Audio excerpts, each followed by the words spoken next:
గౌరవనీయులు మాజీ మంత్రివర్యులు కరీంనగర్ శాసనసభ్యులు గంగుల కమలాకర్ గారు, మాజీ మంత్రివర్యులు పువ్వాడ అజయ్ గారు, అదేవిధంగా పార్లమెంట్ సభ్యులు రవిచంద్ర గారు, జిల్లా పార్టీ అధ్యక్షులు శాసనమండలి సభ్యులు మధు గారు, సీనియర్ నాయకులు మాజీ శాసనసభ్యులు వెంకట వీరయ్య గారు, మరి కొండబాల కోటేశ్వరరావు గారు, అదేవిధంగా మిగతా సీనియర్ నాయకులు మాజీ శాసనసభ్యులు అందరం కలిసి ఖమ్మం మార్కెట్ను సందర్శించడం జరిగింది.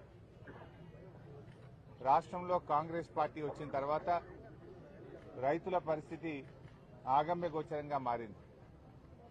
వరంగల్ రైతు డిక్లరేషన్లో చెప్పిన ఏ ఒక్క హామీ కూడా అమలు చేయని పార్టీ కాంగ్రెస్ పార్టీ. ఆ రోజేమో అన్ని పంటలకు బోనస్ ఇస్తామన్నారు, పత్తికి కూడా 500 బోనస్ అని చెప్పారు. కానీ ఈరోజు బోనస్ మాట బోగస్ అయిపోయింది. కనీసం మద్దతు ధర కూడా రావడం లేదు. మార్కెట్ యార్డ్లో ఇప్పటిదాకా మార్కెట్ సెక్రటరీ గారిని కలిస్తే ఆయన ఇచ్చిన పేపర్లోనే ఇప్పటి వరకు ఏ ఒక్క రోజు కూడా ఈ మార్కెట్లో మద్దతు ధర రాలేదు. మార్కెట్ సెక్రటరీ గారు ఇచ్చిన పేపర్ ఇది, నేనేమి తేలేదు ఈ పేపరు. ఇప్పటి వరకు యావరేజ్ గా 6,500 రూపాయలు కూడా మద్దతు ధర దాటడం లేదు. ఒకవైపు అకాల వర్షాలతోని పంట దెబ్బతిని రైతులు తీవ్రమైనటువంటి బాధలో ఉన్నారు. పెట్టుబడి సాయం కూడా ఇవ్వలే ఈ ప్రభుత్వం. పెట్టుబడి సాయం ఇవ్వలేదు. కనీసం మద్దతు ధరకైనా పంట కొంటారేమోనంటే మద్దతు ధర కూడా రావడం లేదు. అంటే 500 బోనస్ దేవుడికి గాని 1000 రూపాయలు మద్దతు ధర కంటే తక్కువ కొంటున్నారు. అంటే 1,500 రూపాయలు నష్టం. 7,521 రూపాయలు పత్తి మద్దతు ధర అయితే ఈ రోజు వరకు ఈ మార్కెట్లో కొన్న యావరేజ్ రేటు 6,400, 6,500. అంటే ప్రతి క్వింటాల్ మీద 1000 రూపాయలు రైతు నష్టపోతున్నాడు. ప్రతి క్వింటాల్ మీద మీరు 500 బోనస్ అన్నారు. బోనస్ ఇవ్వాలని చెప్పి మేము ప్రభుత్వాన్ని డిమాండ్ చేస్తా ఉన్నాం. రైతులకు ఇప్పటికైనా ప్రభుత్వం మేల్కొని 7,521 రూపాయలు మద్దతు ధర వచ్చే విధంగా అవసరమైతే మీ జిల్లా కలెక్టర్లను, సీనియర్ అధికారులను మార్కెట్లో పెట్టి ఈనాం కేంద్రాల ద్వారా పత్తి రైతులకు కొనుగోలు చేసే విధంగా, మద్దతు ధర ఇచ్చే విధంగా ప్రభుత్వం చర్యలు తీసుకోవాలని చెప్పి బీఆర్ఎస్ పార్టీ పక్షాన్ని డిమాండ్ చేస్తా ఉన్నాం. గతంలో కేసీఆర్ గారు ఉన్నప్పుడు 11,000, 10,000, 9,000 రూపాయలు వస్తుంది. ఇప్పుడు 5,000, 6,000కు పడిపోయిందంటే ఈ ప్రభుత్వం యొక్క నిర్లక్ష్యం వల్ల, ఈ ప్రభుత్వం యొక్క తప్పిదాల వల్ల, ఈ ప్రభుత్వం పట్టించుకోకపోవడం వల్ల ఇలా పత్తి రైతులు కన్నీళ్లు పెట్టుకున్నటువంటి పరిస్థితి ఉన్నది. ఇలా రైతులను అడిగితే ఏమంటున్నారు? 10 రోజులైనా సీసీఐ కొనుగోలు కేంద్రానికి పోతే ఏదో ఒక కొరీలు పెడతా ఉన్నారు, తిప్పి పంపుతా ఉన్నారు. ఇంకా దిక్కులేక మేము మార్కెట్లో వచ్చి చెప్పిన ధరకు అమ్ముకుంటున్నామని చెప్తున్నారు. తూకంలో కూడా చాలా మోసం జరుగుతా ఉంది. తూకంలో కూడా మాకు మోసం జరుగుతుందని చెప్తా ఉన్నారు. సీసీఐ కూడా రైతుల దగ్గర కొంటలేదు. సీసీఐ కొనుగోలు కేంద్రాలు అక్కడ దళారుల దగ్గర కొంటున్నారు. వ్యాపారులేమో రైతుల దగ్గర 6,000కు కొని సీసీఐ దగ్గర 7,500 రూపాయలకు అమ్ముతున్నటువంటి పరిస్థితి ఉన్నది. ఈ రకంగా పత్తి రైతులు బాగా నష్టపోతా ఉన్నారు. అదేవిధంగా మిర్చి చూస్తే పోయిన సంవత్సరం ఇదే మార్కెట్లో మిర్చి 20,000 నుంచి 23,000 రూపాయలు ధర వచ్చింది. ఈసారి నిన్న ఇవాళ మార్కెట్లో చూస్తే మిర్చి రైతులకు 13,000 రూపాయలు కూడా రావడం లేదు. సగానికి సగం మిర్చి రేటు పడిపోయింది, సగానికి సగం పత్తి రేటు పడిపోయింది. అంటే మరి రైతులు ఏం కావాలి? మీరేదో రైతు రాజ్యమని, రైతుల కోసమే మేమున్నామని మాటలు కోటలు దాటుతున్నాయి, మీ చేతలు గడప దాటడం లేదు. రైతులకు అన్ని రకాలుగా మీరు నష్టమే చేసిండ్రు. రుణమాఫీ చేయక రైతుల్ని మోసం చేసిండ్రు. 15,000 రైతు భరోసాని మోసం చేసిండ్రు. కౌలు రైతులకు 15,000 ఇస్తామని మోసం చేసిండ్రు. వ్యవసాయ కూలీలకు 12,000 ఇస్తామని మోసం చేసిండ్రు. బోనస్ ఇస్తామని మోసం చేసిండ్రు. అన్ని మాయమాటలు చెప్పి ఇవాళ రైతుల్ని నట్టేట ముంచింది కాంగ్రెస్ ప్రభుత్వం.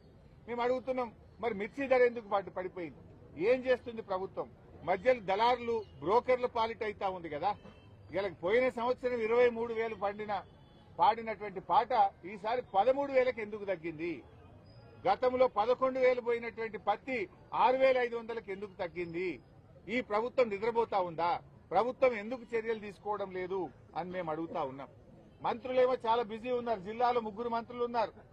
ఒకరిపైన ఒకరు పై చేయి సాధించడం కోసం వాళ్ళు బిజీగా ఉన్నారు. నాది నడవాలంటే నాది నడవాలి అని 3 మంత్రులు ఒకరి మీద ఒకరు పై చేయి సాధించడానికి ప్రయత్నం చేస్తున్నారు. ప్రజల సమస్యలు మాత్రం గాలికి వదిలేసింది. ప్రజా సమస్యల్ని మాత్రం పట్టించుకున్నటువంటి పరిస్థితి లేదు. అదేవిధంగా ఈరోజు వరి ధాన్యం విషయంలో సన్నాలకు బోనస్ అన్నారు. మొదలేమో అన్ని పంటలకు బోనస్ అన్నారు, తర్వాత వడ్లకు బోనస్ అన్నారు, నడిమిట్లో పోయినాక సన్నాలకే బోనస్ అన్నారు. అది కూడా తుస్సుమన్నది. ఇవాళ ఖమ్మం జిల్లాలో దాదాపు 4 లక్షల మెట్రిక్ టన్నుల సన్న రకం వడ్లు బండాయి. ఖమ్మంలోనే సన్నాలు బాగా బండుతాయి. 4 లక్షల మెట్రిక్ టన్నుల సన్నాలు బండితే ఇప్పటిదాకా ఖమ్మం జిల్లాలో కొన్నది కేవలం 19,000 మెట్రిక్ టన్నులు మాత్రమే. ఒక్క రైతు కన్నా బోనస్ వచ్చిందా అని నేను అడుగుతున్నా. ఖమ్మం జిల్లాలో ఈ మంత్రుల్ని అడుగుతా ఉన్నా, ఖమ్మంలో ఇయ్యాలటి వరకు ఒక్క రైతు కన్నా బోనస్ ఇచ్చిండ్రా? 500 ఇస్తే ఆ రైతు పేరేందో చెప్పండి. 4 లక్షల మెట్రిక్ టన్నుల సన్నాలు బండితే ఇప్పటికే 2 లక్షల మెట్రిక్ టన్నులు దళార్లకు అమ్ముకున్నారు, ప్రైవేట్లు అమ్ముకున్నారు, నష్టం జరిగింది.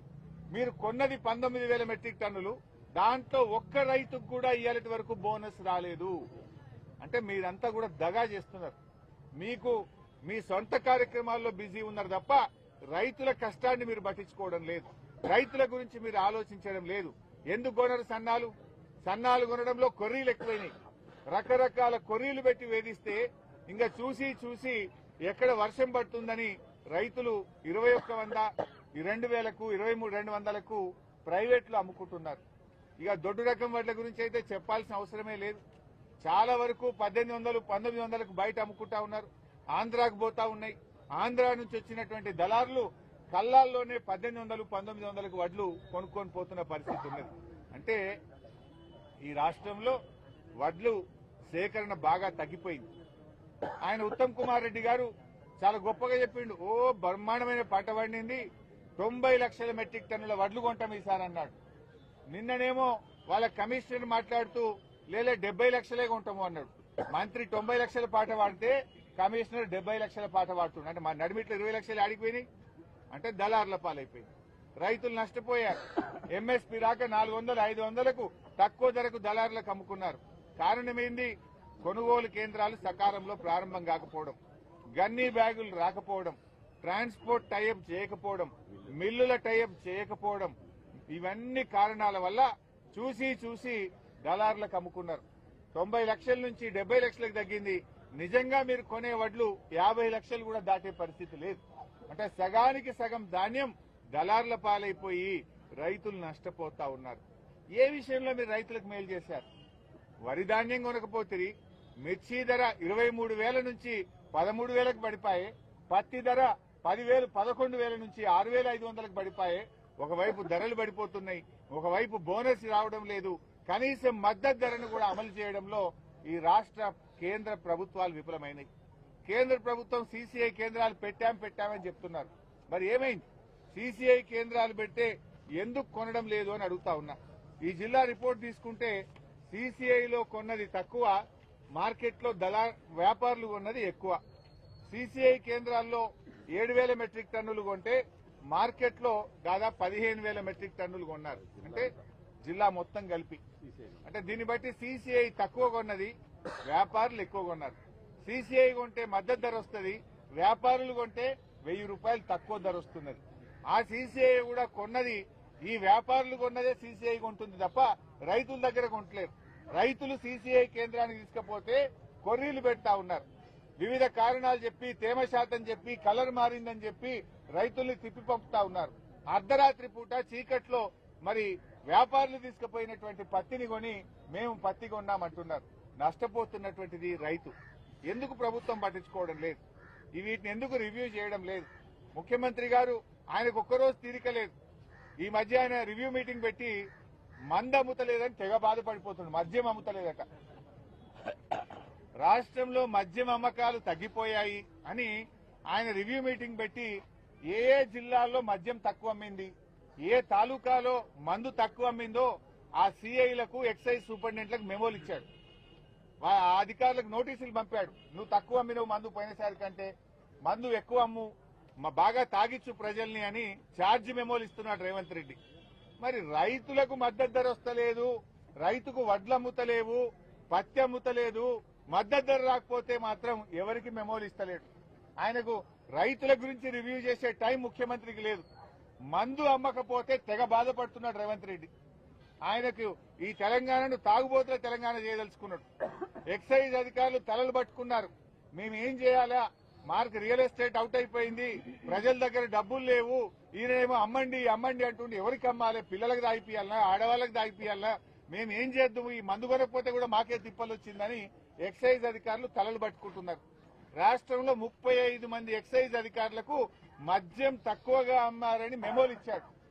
అంటే నువ్వు ఎక్సైజ్ అధికారుల మీద రివ్యూ చేస్తావు, మద్యం అమ్మకపోతే మెమోలు ఇస్తావు, రైతులకు వడ్లు అమ్మకపోతే ఎందుకో రివ్యూ చేయవు, పత్తికి మద్దతు ధర రాకపోతే ఎందుకో ఛార్జ్ మెమోలు ఇయ్యవు, మిర్చి ధర పడిపోతే ఎందుకు తగ్గిందని మాట్లాడవు రేవంత్ రెడ్డి అని నేను అడుగుతా ఉన్నా.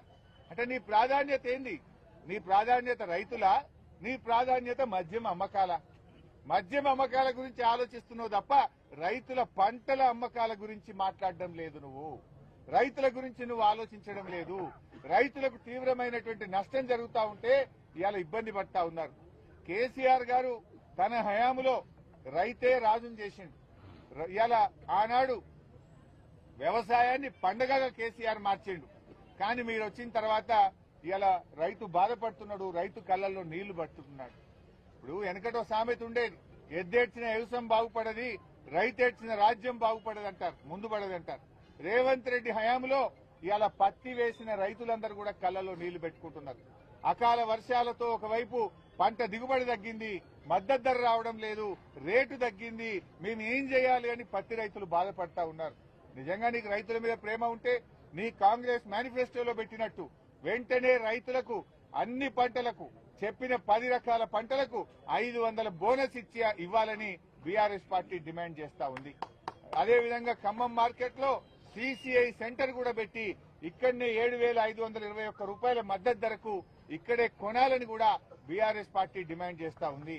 అన్ని మార్కెట్లకు మీరు అధికారులను పెట్టి రైతుల దగ్గర పండిందే తక్కువ, ఆ పండిన పంట 7,521 రూపాయలకు పత్తి కొనుగోలు చేయాలని చెప్పి కూడా బీఆర్ఎస్ పార్టీ డిమాండ్ చేస్తుంది.